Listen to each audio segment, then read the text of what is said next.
എൻ്റെ പേര് സ്റ്റെനു, അമ്മയുടെ പേര് സ്റ്റെല്ല. ഞങ്ങൾ വിഴിഞ്ഞത്തുനിന്ന് വരികയാണ്.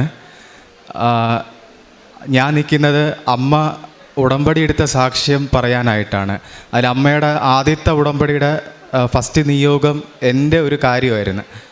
അപ്പോൾ ഞാനിപ്പോൾ CPO റാങ്ക് ലിസ്റ്റിൽ ഉൾപ്പെട്ടിട്ടുണ്ട്. ഇപ്പോൾ അടുത്ത ഒരു 2 ആഴ്ചയ്ക്കുള്ളിൽ ട്രെയിനിങ്ങിൽ കയറാൻ നിൽക്കുകയാണ്. അപ്പോൾ എൻ്റെ കാര്യം പറയുകയാണെങ്കിൽ എനിക്ക് 2-3 വർഷം കൊണ്ട് ഒരു ഗവൺമെൻറ് ജോലി വേണമെന്ന് ഒത്തിരി ആഗ്രഹം ഉണ്ടായിരുന്നു. അപ്പോൾ കുറേ എക്സാം എഴുതി ക്ലിയർ ചെയ്യാൻ പറ്റിയില്ല. അപ്പോഴാണ് എനിക്കൊരു CPO കോൺസ്റ്റബിളുടെ ഒരു എക്സാമായിട്ട് കടന്നു വരുന്നത്. അപ്പോൾ ലാസ്റ്റ് ഗവൺമെൻറ് ജോലി അല്ലെങ്കിൽ വേറെ എവിടെയെങ്കിലും ഏതെങ്കിലും പണിക്ക് പോകാൻ വിചാരിച്ചുകൊണ്ടിരിക്കുകയായിരുന്നു. അപ്പോൾ അമ്മ എനിക്ക് വേണ്ടി നിയോഗം എടുത്ത് പ്രാർത്ഥിച്ചു. അപ്പോൾ എനിക്ക് റിട്ടൺ എക്സാം എന്ന് പറഞ്ഞാൽ ഇച്ചിരി പാടാണ്. അതിനേക്കാളും വലിയൊരു കടമ്പയാണ് ഫിസിക്കൽ. കാരണം എനിക്ക് സ്കൂൾ ലെവലിൽ പോലും എനിക്ക് ഒരു സ്പോർട്സ് ഐറ്റംസിൽ പോലും ജയിക്കാനായിട്ടൊന്നും പറ്റിയിട്ടില്ല. അതെനിക്കൊരു ചെറിയൊരു പേടി സ്വപ്നമാണ്. അപ്പോൾ ഞാൻ റിട്ടൺ എക്സാമിൽ എഴുതി, പക്ഷേ ടെൻഷൻ ഉള്ളതുകൊണ്ട് കുറേ നെഗറ്റീവ് വന്നിട്ടുണ്ട്. പക്ഷേ അത് വച്ചിട്ടുണ്ടും റാങ്ക് അതിൻ്റെ റിസൾട്ട് വരാതെ എനിക്ക് ഫിസിക്കൽ കിട്ടൂല എന്ന പ്രതീക്ഷയോടെ ഞാനൊരു ഫിസിക്കൽ വർക്കൗട്ട് സെൻറ്ററിലോട്ട് പോവുകയും, പക്ഷേ അപ്പം പോകുമ്പോൾ തന്നെ എൻ്റെ കൂട്ടുകാർക്കറിയാം എൻ്റെ കണ്ടീഷൻ, ഫിസിക്കൽ കണ്ടീഷനിൽ എനിക്ക് ഒരിക്കലും കിട്ടത്തില്ല. 2-3 മാസം പോയാലും അതൊരു വേസ്റ്റാണ്, ചുമ്മാ ടൈം വേസ്റ്റ് ചെയ്യുന്നത്. അതേക്കാൾ വേറെ ഏതെങ്കിലും ഗവൺമെൻറ് ജോബ് എക്സാം നോക്കിക്കഴിഞ്ഞാൽ കിട്ടും എന്ന് അവർക്കറിയാം. അതുകൊണ്ട് എല്ലാവരും കളിയാക്കുമായിരുന്നു. ഈവൻ വീട്ടിൽ നിന്ന് തന്നെ എനിക്കൊരു കളിയാക്കൽ കിട്ടുമായിരുന്നു. പക്ഷേ ആ ഒരു അവഹേളന അല്ലെങ്കിൽ ഒരു കളിയാക്കൽ നിന്നുകൊണ്ട് എനിക്ക് എങ്ങനെയെങ്കിലും ആ ഫിസിക്കൽ പാസ്സാവണമെന്ന് മാത്രമേ ഉണ്ടായിരുന്നുള്ളൂ. അതിനായിട്ട് 2-3 മാസം ഫുഡൊന്നും ഇല്ലാണ്ട് മീൻസ് അതിനു വേണ്ടി മാത്രമാണ് ഞാൻ അവിടെ വർക്കൗട്ട് ചെയ്തിരുന്നത്. അതിനിടയിലാണ് പെട്ടെന്ന് എനിക്കൊരു പനി വരികയായിരുന്നു. അപ്പോൾ മാതാവിനോട് ഞാൻ പ്രാർത്ഥിച്ചിട്ടുണ്ടായിരുന്നു, മാതാവേ എൻ്റെ ലാസ്റ്റ് എക്സാമാണ് ഗവൺമെൻറ് എക്സാം, അല്ലെങ്കിൽ ഞാൻ വേറെ ഗവൺമെൻറ് എക്സാം ട്രൈ ചെയ്യത്തില്ല എന്ന് പറഞ്ഞിട്ടാണ് വർക്കൗട്ടിനായി ഇറങ്ങുന്നത്. പക്ഷേ ഡേറ്റ് അടുക്കുന്ന സമയത്ത്, ഫിസിക്കൽ ഡേറ്റ് അടുക്കുന്ന സമയത്ത് എനിക്കിങ്ങനെ പനി പിടിക്കുകയും ജസ്റ്റ് ഓടാൻ കൂടും പറ്റത്തില്ല. ഓടുമ്പോൾ തന്നെ കിതപ്പും ചുമയും നല്ല ബുദ്ധിമുട്ടായിരുന്നു. അപ്പോൾ ഡോക്ടേഴ്സിൻ്റെ അടുത്ത് പല ഡോക്ടേഴ്സും മെഡിക്കൽ കോളേജിലും പലയിടത്തിനും കാണിക്കുമ്പോൾ അവർ ഏകദേശം പറയണം, ഒന്നേ ഉള്ളൂ, നീ റെസ്റ്റ് എടുക്ക്, 2 ആഴ്ച റെസ്റ്റ് എടുക്ക്. അപ്പോൾ റെസ്റ്റ് എടുക്കുമ്പോഴും എൻ്റെ ആരോഗ്യമൊന്നും മെച്ചപ്പെടുന്നില്ല. ചുമ്മാ എൻ്റെ ടെൻഷൻ കൂടുകയാണ്, കാരണം ഡേറ്റ് അടുത്ത് വരികയാണ്, ഒരു മെച്ചവും ഇല്ല. അങ്ങനെ നിൽക്കുന്നൊരു കണ്ടീഷൻ. അപ്പോൾ ലാസ്റ്റ് അമ്മ എനിക്കൊരു ഉടമ്പടി എടുത്ത്, അമ്മ എല്ലാ ദിവസവും പ്രാർത്ഥിക്കുന്നുണ്ട്. വേറെ ഒരു വഴിയില്ല, കാരണം എനിക്ക് ഫിസിക്കലി ചെയ്തേ പറ്റത്തുള്ളൂ. ഗ്രൗണ്ടിൽ ഇറങ്ങാൻ പറ്റാത്ത സിറ്റുവേഷൻ, ഒന്നും ചെയ്യാൻ പറ്റാത്ത സിറ്റുവേഷൻ. അപ്പോൾ ഞാൻ എന്ത് ചെയ്യുന്നു എന്ന് പറഞ്ഞാൽ എൻ്റെ വർക്കൗട്ട് കുറച്ചിട്ട് കൂടുതലായിട്ട് മാതാവിനെ ആശ്രയിക്കാൻ തുടങ്ങി. കാരണം ഒരു കോച്ച് തന്നെ പറഞ്ഞിട്ടുണ്ട്, ആ ഫിസിക്കൽ ഗ്രൗണ്ടിൽ 400 പേരെ അടുപ്പിച്ചോളം എല്ലാ ദിവസവും വർക്കൗട്ട് ചെയ്യാൻ വരുന്നുണ്ട്. അതിൽ കിട്ടാത്ത 1-2 കൂട്ടത്തിലുള്ള ഒരാളാണ് ഞാൻ. അപ്പോൾ സാറ് തന്നെ പറഞ്ഞു, നിനക്ക് കിട്ടത്തില്ല, ഇനി അടുത്ത വർഷം നോക്കിയാൽ മതി. പക്ഷേ അമ്മ രാവിലെയും വൈകുന്നേരമൊക്കെ ഇരുന്ന് പ്രാർത്ഥന പഠിക്കാറുണ്ട്. അതിൻ്റെ കൂട്ടത്തിൽ ഞാനും പോവും. അതോടൊപ്പം തന്നെ മാതാവിനോട് നല്ല രീതിയിൽ കരഞ്ഞ് പ്രാർത്ഥിക്കാറുണ്ട്. വേറെ വഴിയില്ല, എൻ്റെ സിറ്റുവേഷൻ ഇതാണ്, എൻ്റെ രോഗം എന്താണെന്ന് പോലും എനിക്കറിയത്തില്ല, ഇങ്ങനത്തെ സിറ്റുവേഷൻ നിൽക്കാൻ എനിക്ക് പറ്റത്തില്ല. അവസാനം ഞാൻ പ്രാർത്ഥിച്ച് ഒരു ഡോക്ടറിനെ കിട്ടി. ഡേറ്റ് അടുത്തായി, 2 ദിവസം കഴിഞ്ഞ് ഡേറ്റ് ആണെങ്കിൽ എൻ്റെ സിറ്റുവേഷൻ ഇങ്ങനെയാണ്. ഡോക്ടർ ഗുളിക തന്ന് ആൻറ്റിബയോട്ടിക് കഴിക്കുമ്പം നല്ല ടയേർഡാവും, സ്പീഡ് വർക്കൗട്ട് ചെയ്യാൻ പറ്റത്തില്ല. അപ്പോൾ പ്രാർത്ഥിച്ചു. അപ്പം എനിക്ക് കുറച്ച് ടൈം വേണം. അപ്പോൾ അതിനായിട്ട് അമ്മ ഉടമ്പടി എടുക്കുന്നത് ഒക്ടോബർ 2022 ഒക്ടോബറാണ്. അപ്പോൾ ആ സമയം എന്ന് പറഞ്ഞാൽ മഴയുടെ ഒരു സീസണാണ്. ഞങ്ങളുടെ ഫിസിക്കൽ ഡേറ്റൊക്കെ വരുന്ന സമയത്ത് എനിക്ക് കിട്ടിയ ഡേറ്റ് 2 മാസം തള്ളി നീങ്ങിയായിരുന്നു. ആ സമയത്ത് എനിക്ക് ട്രീറ്റ്മെൻറ്റ് എടുക്കാൻ പറ്റി, പക്ഷേ എനിക്കൊരു മെച്ചമില്ല. ആൻറ്റിബയോട്ടിക് എടുക്കുമ്പം ടയേർഡാവും. അപ്പോൾ ഞാൻ എൻ്റെ ഡേറ്റിൻ്റെ തലേ ദിവസം ഗ്രൗണ്ടിൽ പോയിട്ട് പ്രാർത്ഥിച്ച് അതോടൊപ്പം തന്നെ ആ ഗ്രൗണ്ടിൽ മണ്ണെടുത്ത് വെച്ചിട്ട് പ്രത്യക്ഷ പ്രാർത്ഥനയൊക്കെ മെഴുകുതിരി കത്തിച്ച് പ്രാർത്ഥിക്കാറുണ്ടായിരുന്നു. പിന്നെ എനിക്കൊരു പോലീസിനെ കുറിച്ച് കുറച്ച് ഇതുണ്ടായിരുന്നു. അതായത് എപ്പോഴും ഞാൻ കാണുന്ന വെച്ച് കുറേ നെഗറ്റീവ് ഫാക്ടേഴ്സാണ്. പക്ഷെ അങ്ങനെ ഒരു പോലീസ് ആവാൻ പാടില്ല എന്നൊരു ആഗ്രഹം എനിക്കുണ്ടായിരുന്നു. അപ്പോൾ ഗ്രൗണ്ടിൽ പോയി പ്രാർത്ഥിച്ചപ്പോൾ എനിക്ക് അവിടെ നിന്ന് SP ആയിരുന്നാലും SA ആയിരുന്നാലും ഇപ്പോൾ എന്തോ ഒരു പ്രകാശം അവരുടെ മുഖത്ത് നിൽക്കുന്നതായിട്ട് തോന്നി. അതായത് എനിക്ക് തോന്നിയ തലേദിവസം തന്നെ തോന്നി, ദൈവം എനിക്ക് വേണ്ടി കരുതുന്നത് തോന്നുന്നുണ്ട്, പക്ഷേ അറിയത്തില്ല കിട്ടുമല്ലോ എന്ന് ട്രൈ ചെയ്യാമെന്ന് പറഞ്ഞിട്ടാണ് പോയത്. പക്ഷേ ഞാൻ 8 ഐറ്റത്തിൽ 5 എണ്ണം ഞാൻ കരുതി വെച്ച്, പക്ഷെ അതിൽ 1-2 ഫസ്റ്റ് അറ്റംപ്റ്റിലെല്ലാം പോയി.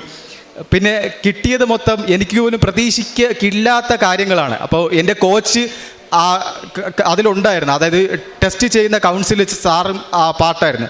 പക്ഷേ സാറ് തന്നെ പറഞ്ഞത്, എടാ നിനക്ക് പോലും ഒരിക്കലും കിട്ടൂല ആ ഐറ്റം എന്നാണ് നീ പാസ്സായി എടുത്തത്. അപ്പോൾ ഇത്ര നല്ല നന്മ ചെയ്തു തന്ന അമ്മ മാതാവിന് ഞാൻ ഒത്തിരി നന്ദി പറയുന്നു. അതോടൊപ്പം തന്നെ ഞാൻ 2 ആഴ്ചക്കുള്ളിൽ ട്രെയിനിങ്ങിന് പോവുകയാണ്. എന്നെ കൊണ്ട് വീണ്ടും 9 മാസം കംപ്ലീറ്റ് ചെയ്യുന്ന ഒരു ഉറപ്പില്ല. പക്ഷേ അമ്മ മാതാവിന് എനിക്ക് വിശ്വാസമുണ്ട്. ആ വിശ്വാസത്തിൻ്റെ പുറത്താണ് ഞാൻ നിൽക്കുന്നത്. അതോടൊപ്പം തന്നെ 8 ഐറ്റത്തിൽ ഫസ്റ്റ് ഐറ്റം ഞാൻ കയ്യിൽ നിന്ന് പോയപ്പം ആകെ കൂടെ ഉള്ള 5 ഐറ്റത്തിൽ 1 അപ്പോൾ ഇത് പോയി കഴിഞ്ഞിരുന്ന 4 ഐറ്റം കിട്ടിയിട്ട് കാര്യമില്ല, നമ്മൾ ഫെയിലാണ്.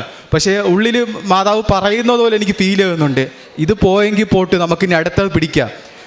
അടുത്തതെന്ന് പറഞ്ഞാൽ ഞാൻ ഒരിക്കലും പാസ്സാവാത്ത കാര്യങ്ങളാണ് എനിക്ക് കിട്ടിയത്. അപ്പോൾ ഇത്ര വലിയ നന്മകൾ ചെയ്ത അമ്മ മാതാവിന് ഞാൻ നന്ദി പറയുന്നു.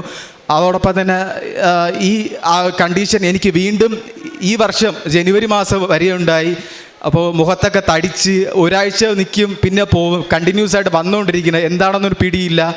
അമ്മ നേർച്ച എണ്ണയൊക്കെ വെച്ച് പ്രാർത്ഥിച്ചു. അപ്പോഴാണ് എൻ്റെ കണ്ടീഷൻ എന്താണെന്ന് എനിക്ക് മനസ്സിലാവുകയും എനിക്ക് ആ സർജറിയിലൂടെ വീണ്ടും മാറുകയും ചെയ്തു. അതോടൊപ്പം തന്നെ അമ്മയുടെ അനിയത്തിക്ക് വേണ്ടി പ്രാർത്ഥിച്ചാണ്. അമ്മയുടെ അനിയത്തിയുടെ കുടുംബ സമാധാനത്തിന് വേണ്ടി നല്ല പ്രശ്നങ്ങളായിരുന്നു. അതോടൊപ്പം തന്നെ അവർ കുടുംബമായിട്ട് ഈ ആലയത്തിൽ വന്ന് പ്രാർത്ഥിക്കണമെന്നൊരു നിയോഗം ഉണ്ടായിരുന്നു. 2 മാസം മുമ്പ് അവർ ഈ ആലയത്തിൽ കടന്നു വരികയുണ്ടായി. പിന്നെ എൻ്റെ ഒരു കസിന് ഇടയ്ക്ക് വെട്ടന്നിരുന്ന ഉടനെ അപവസ്ഥയായിട്ട് ബോധമില്ലാതെ പേടിപ്പിക്കുന്ന രീതിയിലോട്ട് കുറേ കാര്യങ്ങൾ കാണിക്കുമായിരുന്നു. എന്താണ് കണ്ടീഷൻ എന്ന് അറിയത്തില്ലായിരുന്നു. അപ്പോൾ അമ്മ കസിന് വേണ്ടി നിയോഗം വെച്ച് പ്രാർത്ഥിച്ചു. അതിൻ്റെ ഫലമായിട്ട് അതിനുശേഷം അവൾക്ക് ഇങ്ങനത്തെ പ്രശ്നങ്ങളൊന്നും വരുന്നില്ല.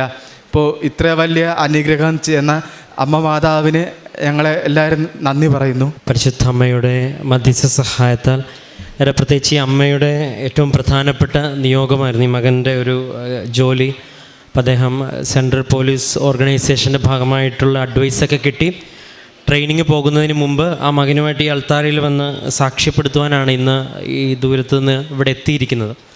അപ്പോൾ ഒരുപാട് സാക്ഷ്യങ്ങൾ ഇതുപോലെ മക്കൾക്ക് വേണ്ടി അമ്മമാർ ഉടമ്പടി എടുക്കുന്നതും അമ്മമാർക്ക് ലഭിച്ച വിശ്വാസത്തിൻ്റെ ജ്വാലയും അത് അനുഭവങ്ങളിലൂടെ മക്കളുടെ ജീവിതത്തിലേക്ക് കൈമാറുന്നതും അവർ ഈ അൾത്താരയിൽ സാക്ഷ്യം പറയുന്നതും വീണ്ടും അവർ വ്യക്തിപരമായിട്ട് ഉടമ്പടി എടുക്കുന്നതും ഒക്കെ ഒരു സ്ഥിരക്കാഴ്ച പോലെ നമ്മൾ ഉടമ്പടി സാക്ഷ്യങ്ങളിൽ കാണുന്നതാണ്. അപ്പോൾ 2 പേർക്കും ഒരു ബോധ്യവും വിശ്വാസവും ഉണ്ട്. പ്രത്യേകിച്ച് മകൻ അത് വ്യക്തമായിട്ട് എന്തായിരുന്നു സാഹചര്യങ്ങളൊന്നും അത് പഠിപ്പിച്ചവരും പറഞ്ഞു കിട്ടത്തില്ലെന്ന്, അല്ലെങ്കിൽ കൂടെ ഉള്ള കുടുംബത്തിലുള്ളവർ പോലും ഈ ഒരു സാധ്യത നിനക്കുണ്ടാവത്തില്ല എന്ന് പറയുന്ന അത്രയും ഡീമെറിറ്റിൽ നിൽക്കുന്ന സമയത്താണ് അമ്മ പറയുന്നതും. പക്ഷേ അമ്മ പറഞ്ഞ ഡിറക്ഷൻ അനുസരിച്ച് പ്രാർത്ഥിച്ച് ഇപ്പോൾ പറഞ്ഞ ഗ്രൗണ്ടിലൊക്കെ പോയി പ്രത്യക്ഷീകരണ പ്രാർത്ഥനയൊക്കെ ചൊല്ലി ആ സമയത്ത് ഇപ്പോൾ കൂടെ ഉണ്ടായിരുന്ന സഹപ്രവർത്തകർ അല്ലെങ്കിൽ മേലുദ്യോഗസ്ഥരും ഒക്കെ ഇങ്ങനെ ഒരു പ്രകാശം തുളുമ്പുന്ന മുഖം പോലെയൊക്കെ കണ്ടു എന്നൊക്കെ പറയുന്നത് നമ്മൾ ഉടമ്പടി ഭാഷയിൽ അതൊക്കെ ദൈവത്തിൻ്റെ ഒരു സാന്നിധ്യമായിട്ടാണ് വായിക്കുന്നത്. കാരണം നമ്മൾ വിശ്വാസയാത്രയിൽ മുന്നോട്ട് പോകുമ്പോൾ വചനം സാക്ഷ്യപ്പെടുത്തുന്നത് പോലെ തളർന്നു വീഴാതിരിക്കുവാൻ ദൈവം നമുക്ക്